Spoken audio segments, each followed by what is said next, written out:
Hello everyone, welcome back to our YouTube channel. और आज हम डिस्कस करने वाले हैं on the sublime by the Longinus. तो ये स्पेशली इनकी थियरी है जो आज हम डिस्कस करेंगे, जिन्होंने ये थियरी दी है ऑन द सबलाइम बाय लॉन्जेनस, यानी कि लॉन्जेनस ने ये थियरी दी है। तो चलिए शुरू करते हैं वीडियो को। तो लॉन्जेनस को डिस्कस करने से पहले हमें जो इनकी थियरी है उसको डिस्कस करने से पहले हमें उनके बारे में जानना पड़ेगा कि वो कौन थे। तो देखिए, जो लॉन्जेनस थे वो ancient Greek philosopher and literary critic थे, यानी कि जो हमारे जो क्रिटिक है वो लिटरेरी क्रिटिक यानी कि साहित्य पे कटाक्ष करते थे, और एक फ़िलोसोफर थे। कौन से? ग्रीक फ़िलोसोफर। और वो मैं उन लॉन्जेनस की बात नहीं कर रहा जो स्विस वॉच मेकर थे, यानी कि हम इसकी बात कर रहे हैं जो ग्रीक फ़िलोसोफर और लिटरेरी क्रिटिक की बात कर रहे हैं। Longinus is a best known for his treatise on the sublime which is explore the concept of sublimity and literature and rhetoric। देखिए, जो ये हमारे लॉन्जेनस है किसके लिए जाने जाते हैं, तो ऑन द सबलाइम उनकी एक ट्रीटाइज यानी एक ग्रंथ लिखा गया है जो एक्सप्लोर करता है कंसेप्ट ऑफ सब्लिमिटी। देखिए, मैं आगे आपको सब्लिमिटी का मीनिंग समझाऊंगा। और जो इन लिटरेचर, देखिए सब्लिमिटी इन लिटरेचर, यहाँ पे आपको ये नोट डाउन करना है। आप यहाँ पे इसको इंट्रोडक्शन में भी अपने क्वेश्चन में लिख सकते हैं। देखिए, सब्लिमिटी इन लिटरेचर एंड रियोटिक। देखिए, रियोटिक मतलब का जो आप कोई शब्द बोलते हैं तो उसका कैसा प्रभाव होता है, कोई लैंग्वेज का यूज़ करते हैं तो इसका प्रभाव कैसा होता है, वो यहाँ पर डिस्कस करा गया है। तो हिज वर्क दो consign has had a profound impact on western thoughts particular in the aesthetic and literary. देखिए, ये जो इनका जो वर्क है वो बहुत ही लिमिटेड शब्दों में लिखा गया है, यानी कि थोड़ा क्रिस्प है, बट इसका जो इम्पैक्ट है वो बहुत ज़्यादा दिखाया गया है। स्पेशली का particular aesthetic and literary criticism, यानी कि जो साहित्य का क्रिटिसिज्म है और एस्थेटिक्स में ये ज़्यादा इम्पैक्ट दिखाता है। तो दोस्तों, यहाँ तक इसका हमें इंट्रोडक्शन, यहाँ पर हम लॉन्जेनस का इंट्रोडक्शन यहाँ समझ सकते हैं कि वो कौन थे। तो देखिए, इसके आगे हम देखते हैं कि introduction of this his theory, यानी कि देखिए सबलाइन जो थियरी है उनकी, इसका इंट्रोडक्शन हम देखते हैं। दोस्तों चलिए, आई होप आपको यहाँ तक हमारा वीडियो समझ में आ रहा है। देखिए, हम जो इंट्रोडक्शन दिख रहे हैं जो लॉन्जेनस की थियरी जिसका नाम है ऑन द सबलाइम। तो देखिए, on the sublime is a traditionally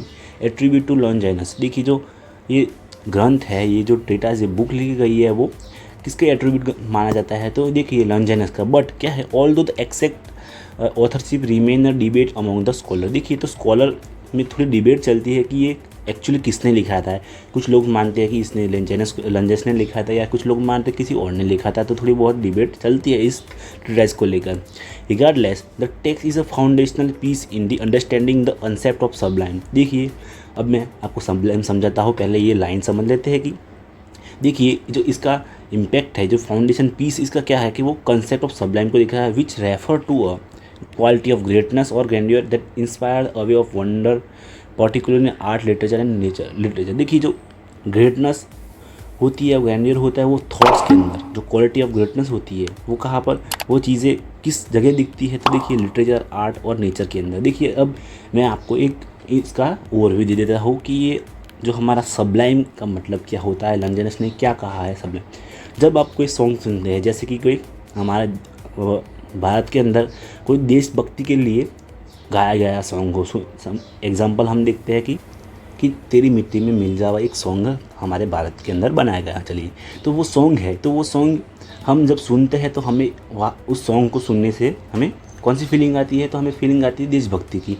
तो देखिए, इसके अंदर जो वर्ड यूज़ करे गए हैं, जो वर्ड्स हमें इसके अंदर दिखाए गए हैं, लैंग्वेज है उसकी, जो भावना है, वो हमें किस चीज़ को दिखाती है, उसकी महानता, यानी कि इसकी ग्रेटनेस। देखिए, इसकी ग्रेटनेस, ग्रैंडियर, वो सारी चीज़ें जो वो हमारे एक इमोशन को फील करवाती है। देखिए, जब हम वो सॉन्ग सुनते हैं तो हमें हमारे गूज़बम्प खड़े हो जाते हैं, हमको एक अलग सी देशभक्ति की फीलिंग हमें जो हमें फील कराती है। देखिए, ये सॉन्ग, तो देखिए ये कहाँ होता है, तो आर्ट के अंदर। देखिए, कोई आर्ट आपने देखा तो आपको वहाँ पर उसकी ग्रेटनेस दिखी। लिटरेचर के अंदर ने किसी ने एक स्टोरी ऐसी लिखी वो आपको जो बहुत ज़्यादा पसंद आ गई हो, या नेचर के अंदर भी। तो मैंने आपको समझाया कि देखिए वो ग्रेटनेस ऑफ थॉट्स क्या है, क्वालिटी ऑफ ग्रेटनेस क्या होती है। देखिए, तो क्वालिटी ऑफ ग्रेटनेस का मतलब होता है कि जो भी आपने लिखा है, जो भी आप पढ़ रहे हैं, आप कोई फिल्म देख रहे हैं, तो देखिए इसके अंदर जो आपको एक अलग सी एक महान फीलिंग देता है, वो ग्रेटनेस वाली फीलिंग देता है। जैसे कि मैंने आपको एग्जांपल दिया,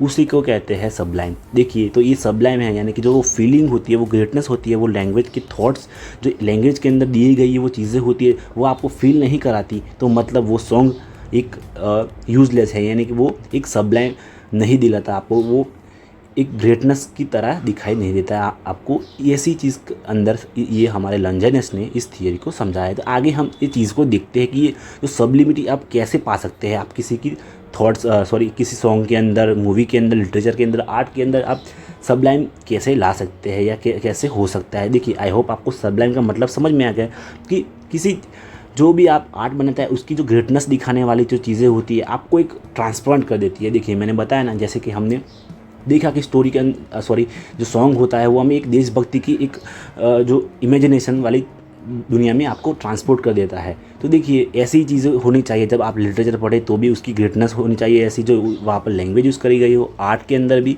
और नेचर के अंदर भी। तो आई होप आपको यहाँ तक आपको जो सबलाइम के मीनिंग था वो समझ आ चुका हो दोस्तों। प्लीज़ चलिए आगे देखते हैं हम लोग।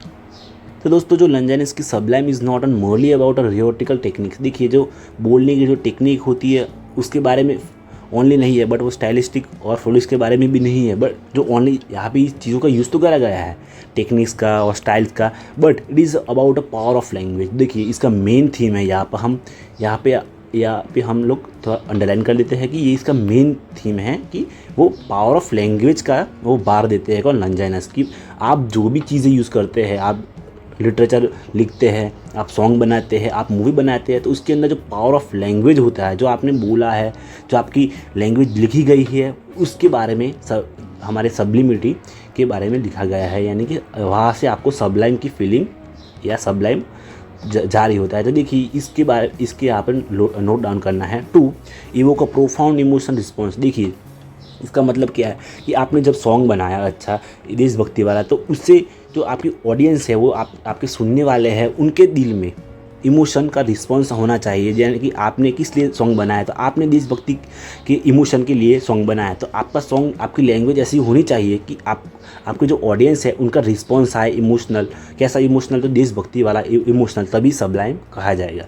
He deals into the various elements that contribute to the creation of the sublimity। अब सबलिमिटी कैसे लाया जाए, तो कुछ एलिमेंट है। Emphasise that true sublimity translate more verbal decoration and reach the soul. देखिए, जब ये कुछ हमारे जो एलिमेंट्स होते हैं वो जब आप यूज़ करते हैं, तो आपको कहा एक जो वर्ड्स होते हैं, जो लैंग्वेज होती है, वो आपके सोल तक पहुंच जाती है, inspiring the both admiration and astonishment. तो देखिए, हम देखते हैं कि वो कौन से हमारे एलिमेंट्स हैं जो आपके सॉन्ग या आप जो मूवी बना रहे हैं या आर्ट लिख रहे हैं या कुछ लिटरेचर सॉरी अंदर लिख रहे हैं, बना रहे हैं आर्ट, तो वो इन चीज़ों का यूज़ करा गया है। यूज़ करते हैं तो आपको वो सबलाइम दिखने को मिल सकता है। तो देखिए, वो है द 5 सोर्स ऑफ सबलाइम। तो देखिए, 5 सोर्स ऑफ सबलाइम कौन से हैं, तो Longinus identify 5 primary source of the sublime which is believe are essential in elevating the work to the highest level of artistic achievement. देखिए, फर्स्ट है हमारा greatness of thought. यहाँ पर आप अपनी एग्जाम के अंदर पहले इंट्रोडक्शन लिखिए, इसके अंदर ये बॉडी का पार्ट है, तो आप लिखना कि 5 सोर्स ऑफ सबलाइम, यानी कि आपका बॉडी का पार्ट ये हो जाएगा दोस्तों। तो देखिए, ग्रेटनेस ऑफ थॉट आपका फर्स्ट पॉइंट होगा इसके अंदर। तो दोस्तों, the first and most crucial source of the sublime is the grandeur of thoughts. Longinus, grandeur का मतलब होता है nobility. Longinus argue that the writer और the speaker must possess the noble mind. देखिए, जो हमारे राइटर या जो स्पीकर होते हैं उनका दिमाग कैसा होना चाहिए, noble mind, capable of the great ideas and elevated thoughts. देखिए, जो राइटर या स्पीकर होता है उनका दिमाग कैसा होना चाहिए, जब आपको सबलाइम लाना है आपके स्पीच या राइटिंग के अंदर, तो उनका नोबल माइंड होना चाहिए, ग्रेट थॉट्स और एलिवेटेड थॉट्स होने चाहिए। The greatness of the soul reflect in the themes and choice to address the manner in which the approach. देखिए, जो उनकी ग्रेटनेस होती है वो कहाँ रिफ्लेक्ट होनी चाहिए। देखिए, उनके जो थीम्स होते हैं वहाँ पर, उनके मैनर राइटिंग की होती है वहाँ पर, उनके जो उनकी सबलाइम पावर, उनके ग्रेट आइडियाज़ होते हैं वहाँ पर दिखने चाहिए दोस्तों। Sublimity arise not from the tribal और mundane subject matter but from the topics that are profound and universal significance. देखिए, जो नॉर्मल बातें यहाँ पे लिखी गई है, बट वो कहते हैं कि जो उनके जो सबलिमिटी है वो कहाँ से अराइज होती है, तो यूनिवर्सल सिग्निफिकेंस, यानी कि जो सारी दुनिया को यूनिवर्सल, यानी कि सारी दुनिया को सिग्निफाई कर, यानी कि सबको इम्पोर्टेंट लगे, सबको लगती हो दुनिया के अंदर, हर लोग इससे क्या अपने साथ रिलेटेड कर सके। For Longinus a lofty mind is a wellspring of sublimity and this greatness of thoughts is a foundation to the any sublime expression. देखिए आप सबलाइम एक्सप्रेशन के लिए जो ग्रेटनेस ऑफ थॉट्स वो क्या होता है, फाउंडेशन होता है। तो आपको आपके दिमाग के अंदर ग्रेटनेस ऑफ थॉट्स रखना पड़ता है। सेकंड है इंटेंस एंड वेमेटिकल इमोशन। तो देखिए इसके बाद हम देखते हैं कि तो दोस्तों वेहमेंट का मीनिंग होता है कि जुनूनी इमोशन और इंटेंस इमोशन। तो देखिए emotion is a critical component of the sublime according to Longinus. देखिए इमोशन है वो बहुत ज़्यादा क्रिटिकल कंपोनेंट है इसके अंदर, सबलाइम के अंदर। However it is not just any emotion that produce सब्लिमिटी।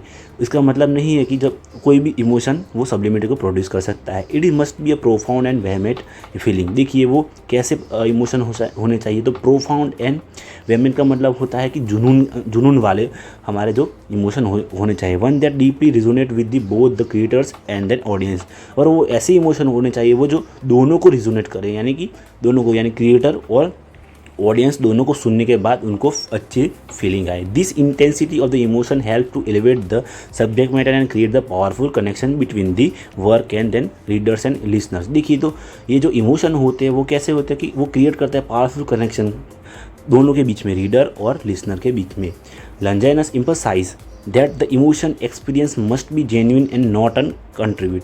तो देखिए जो हमारे लॉन्जाइनस है वो क्या करते हैं कि जो इमोशन वो एक्सपीरियंस होता है मस्ट बी जेन्युइन होना चाहिए और not contribute. As a authenticity is a crucial to the impact of the sublime. देखिए जो ऑथेंटिसिटी होती है वो सब्लिमिटी के लिए बहुत ज़्यादा इंपॉर्टेंट होती है।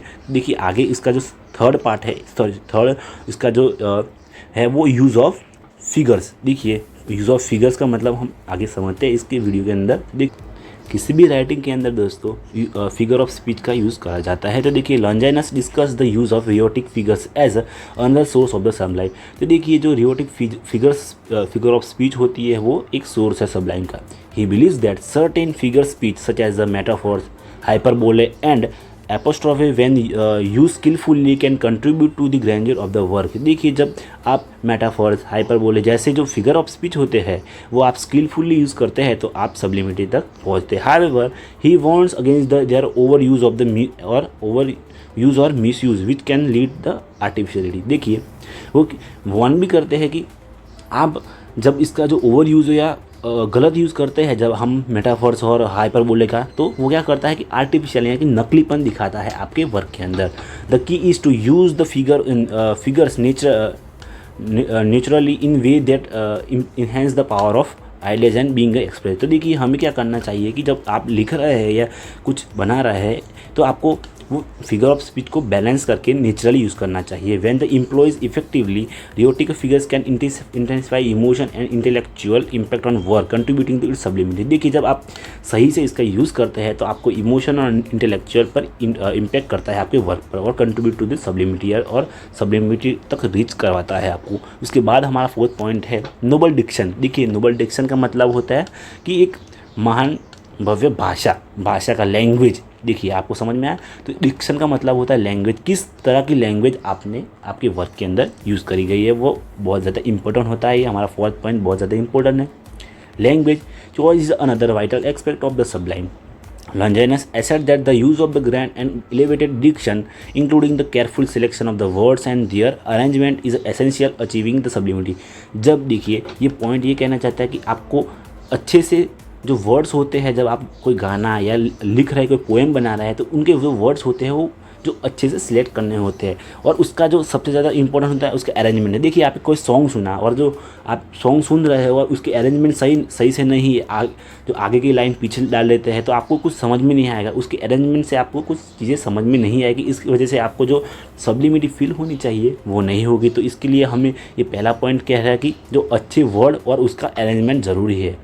The diction must be appropriate to the subject matter and capable of the conveying the full weight of the ideas being present। देखिए जो हमारा डिक्शन होता है वो क्या must be appropriate to subject, यानी कि जिस सब्जेक्ट पे आप लिख रहे हैं वो उसके अप्रोप्रिएट हो, यानी कि कुछ अलग सब्जेक्ट की मैटर ना दिखा रहा हो और वो जो power conveying the full weight of the ideas being presented, और वो कन्वे कर रहा हो, यानी कि दिखा रहा हो कि आप जो आइडिया है आपकी, जो कहना क्या चाहते हैं, वो भी आपको प्रेजेंट कर रहे हैं। Longinus also stress the importance of the rhythms and harmony language. देखिए वो ऑल्सो किस पे बात देते हैं, रिदम और हारमोनी को, जो लैंग्वेज के अंदर यूज़ कर as a this elements can enhance the overall effect of the sublime. और जो ये रिदम है और जो हारमोनी ऑफ लैंग्वेज है वो भी इन्हेंस करते हैं इफेक्ट को सबलाइन के। The right combination of the words, sound, structure can elevate the passage from the ordinary to extraordinary. जब आप अच्छे वर्ड्स, साउंड, स्ट्रक्चर का यूज़ करते हैं तो जो ऑर्डिनरी टेक्स्ट या कोई सॉन्ग होता है वो क्या बन जाता है, एक्स्ट्रा ऑर्डिनरी बन जाता है दोस्तों। उसके बाद है फिफ्थ नंबर पर हमारा डिग्निफाइड एंड एलिवेटेड कंपोजिशन। तो देखिए ये हमारा एक फिफ्थ नंबर का पॉइंट है। तो यहाँ पर देखते हैं हम लोग finally Longinus highlight the importance of the composition. देखिए कंपोजिशन यानी कि इसकी बनावट, अरेंजमेंट मैंने पहले ही बात करी, आइडियाज़ एंड वर्ड। देखिए जो आइडिया है आपने कुछ भी सोचा, सही से सोचा, पर आप उसको अरेंज सही से नहीं कर, तो दोस्तों आप कुछ भी सोचते हैं या लिखते हैं बट उसका जो कंपोजिशन सही से ना किया गया हो, अरेंजमेंट सही से ना हो, यानी कि आपको लिखना था कुछ आगे की लाइन और आपने सोच लीजिए कि आपने कोई स्टोरी लिखी और आपने पहले ही एंड दिखा दिया, तो आपकी जो स्टोरी कोई सुनेगा भी नहीं या दिखेगा भी नहीं। जिसके अंदर आपको क्या होना है कि पहले आपको इसका इंट्रोडक्शन दिखाना है, फिर बॉडी में आपको कुछ इवेंट दिखाने हैं और लास्ट में हमको एंड दिखाना होता है, तब आपको आपकी जो स्टोरी होती है वो सही से अच्छे से लोगों को पसंद आती है। वरना क्या करेंगे आप, उसका अरेंजमेंट सही से नहीं करेंगे तो आपकी स्टोरी कोई देखना पसंद नहीं करेगा। अब well structure work with the clear and coherent organisation can enhance the impact of the content and contribute in the stability. देखिए जो क्लियर और कोहेरेंट ऑर्गेनाइजेशन होती है वो can enhance the impact of content and contribution to the sublimity. Longinus advocates for the balance between the clarity and grandeur. तो देखिए जो लॉन्जिनस होते हैं वो एडवोकेट करते हैं, एडवोकेट मतलब इसका समर्थन करते हैं। देखिए इसका मतलब होता है समर्थन करना। तो देखिए बैलेंस बिटवीन द क्लैरिटी, यानी कि जो आप जो क्लैरिटी करी है उसके अंदर बैलेंस होना चाहिए, और ग्रैंडियर के बीच में, where the composition is a both intelligible and majestic. The overall unity and harmony of the work along with its elevated style are key achieving the sublimity। ये थे दोस्तों हमारा इसके मेन थीम्स। देखिए यहाँ पर इसके अंदर जो हमारी ये थियरी है इसके अंदर बहुत सारे और सब टॉपिक भी है, जैसे कि मैं दिखा देता हूँ आपको। तो देखिए इसके अंदर क्रिटिसिज्म भी दिया गया है कि criticism and legacy of the Longinus sublime. इसके बाद है हमारा सब्लिमिटी बियॉन्ड द लिटरेचर और the role of the nature and art in sublime. तो देखिए ये सारे टॉपिक है, बट मैं यहाँ पर डिस्कस नहीं कर रहा क्योंकि ये वीडियो बहुत लिमिटेड रखा गया है यूट्यूब के अंदर मैं डाल रहा हूँ। तो देखिए इसकी जो पूरी की पूरी PDF है वो आपको मैं हमारे टेलीग्राम चैनल पे प्रोवाइड करवा दूंगा। तो प्लीज़ इसको वहाँ से डाउनलोड कर लेना और पढ़ लेना, जिससे कि जो इसका मेन थीम थे मैंने आपको वो समझा दिया कि ये 5 एलिमेंट होने चाहिए आपके एक आंसर के अंदर, और इसमें कुछ आप यहाँ से the role of the nature and artist sublime या फिर सब्लिमिटी और बियॉन्ड जो पूछा गया है आपके आंसर के अंदर तो आप लिख सकते हैं, या फिर जो इसके अंदर ये भी पूछा गया कि भी इसके जो लॉन्जिनस है उसको क्रिटिसिज्म दीजिए, इसका जो थियरी है सबलाइन का, तो वो भी आप लिख सकते हैं। तो देखिए जो लॉन्जिनस का कंक्लूजन लिख लेते हैं इस थियरी के सबलाइन का। तो लॉन्जिनस थियरी जो सबलाइन offer profound insight into the nature of the artistic greatness. तो देखिए मैंने ओवरऑल इसके अंदर क्या है कि जो समरी होती है हमारी कि इसके अंदर जो वर्ड्स या लैंग्वेज के बारे में जो बातें करी गई है सबलाइन के अंदर, वो यहाँ पर कंक्लूजन के अंदर समझा गया। आई होप आपको ये वीडियो पसंद आया तो प्लीज़ चैनल को सब्सक्राइब करें, वीडियो को लाइक करें और दोस्तों के साथ ज़रूर शेयर करें, जिससे कि उनको भी ये वीडियो का फ़ायदा हो। थैंक यू सो मच दोस्तों।